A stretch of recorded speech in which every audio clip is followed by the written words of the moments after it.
Hi everyone and welcome to Live Learning. My name is Christina and today I will be showing you all a comparison of my Term 1 planner and Term 2 planner from Plum paper. Now I'll be sharing the changes that the company made and that I made myself. First things first, the covers. The new cover this year is completely gorgeous. I mean, I had a hard time picking one out. You can make the covers interchangeable. They don't give you an option, but you can leave like a note during checkout to make the cover interchangeable.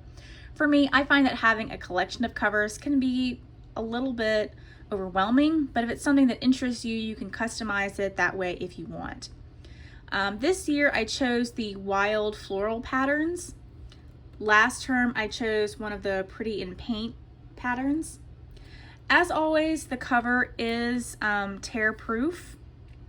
It's sturdy and it's water resistant.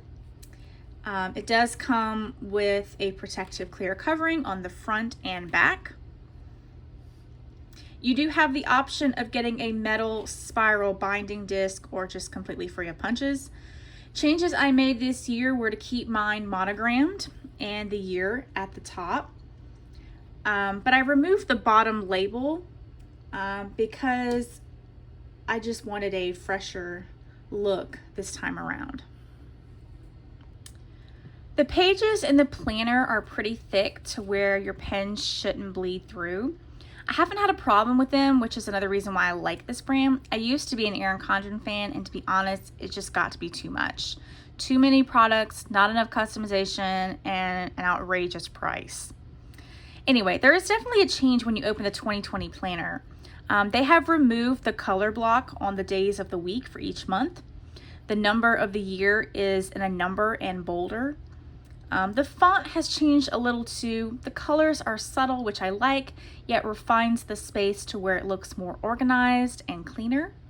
As always, they give you 4 pages of a year at a glance. The first 2 pages are the year of 22, and the next 2 are for the year of 2023.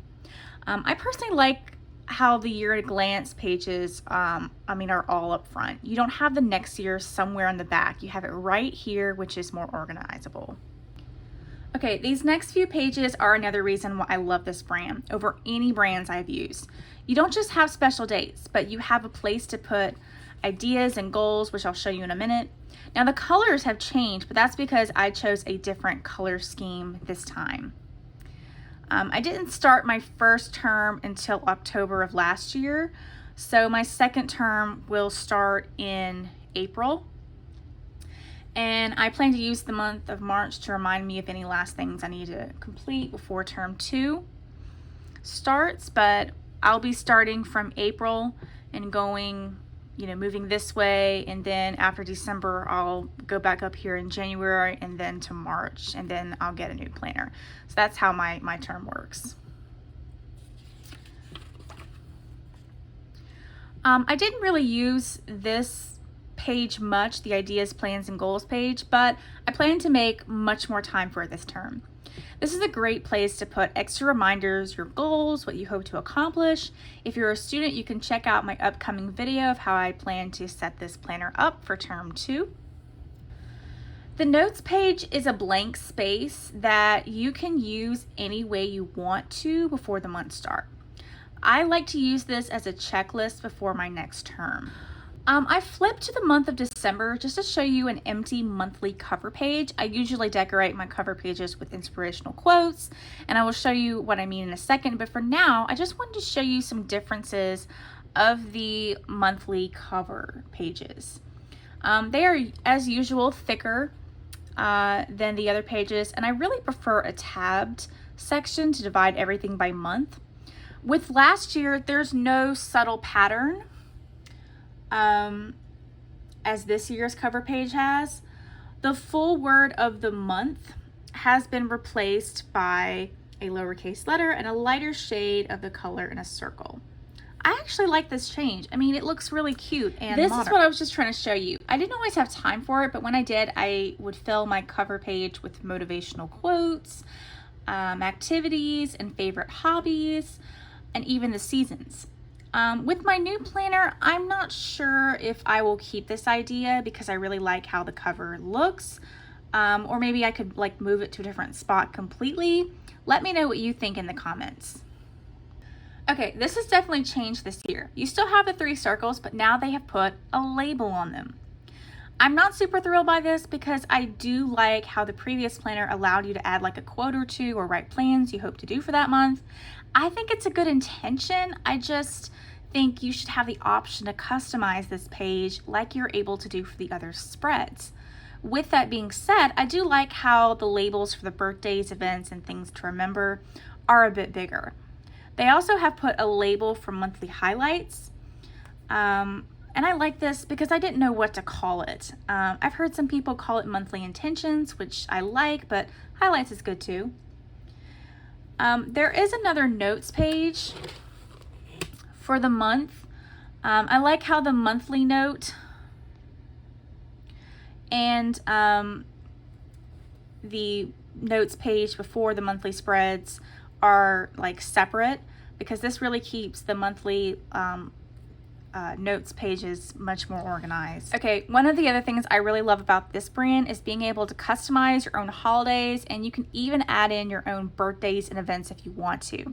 They have so many different like national and religious holidays that you can add in and customize, like to select certain ones or include all of them.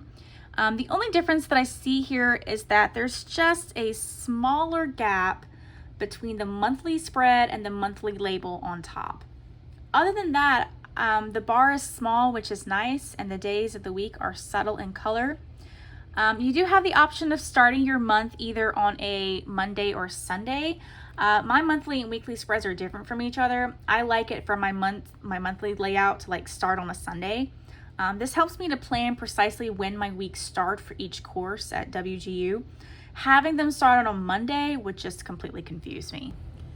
Okay, so I made some changes this time around. I still have the horizontal layout, which I like, but I decided to just have a smaller bar. I still like the small space, but I didn't like the bullet points in my previous planner, so I changed it to where I would have a small shaded area. The top box is blank because I realized that I needed more room to write, so I left it as is. Each layout is different when you customize. I chose the horizontal 2-sided days, so I only had the choice of customizing that one box. In my other planner, it is called Horizontal Priorities, and that one came with a big box, a smaller box, and it had like a habit tracker over here. For this new planner, I really wanted just as much space as possible. I also wanted to keep things very minimal. I love that Saturday and Sunday are 2 separate days. I did not realize that having those 2 days share space would become an issue, but I realized that sometimes you still need days on the weekend to do things. So I'm really excited that I have so much space, especially for the weekend. You do have the option of including extra pages at the end of your months. In my previous planner, I added a reflections page, an assignment tracker, and a fitness page. I also added extra dotted pages in the notes section. Now, if you don't choose to add any extra pages in the notes section, which is what I did this time, you get 2 pages, front and back, of dotted. The back of this planner comes with a context page, a passwords page, and a small page where it includes the Year at a Glance 2024. The back of this planner also includes a folder, which is front and back. And then we have the back of the planner, which again includes just, the back portion, and then the protective cover, which is what I mentioned in the beginning. You will notice that in my Term 1 planner video, which I will link below, if you'd like to compare this a little more, I decided to buy a student planner. This time, however, I chose to get just the regular planner. That way I could have 12 months instead of 6. Well, thank you guys so much for watching this video and exploring the new layouts with me. I hope you enjoyed this tour of Plum paper. Stay tuned for more upcoming videos.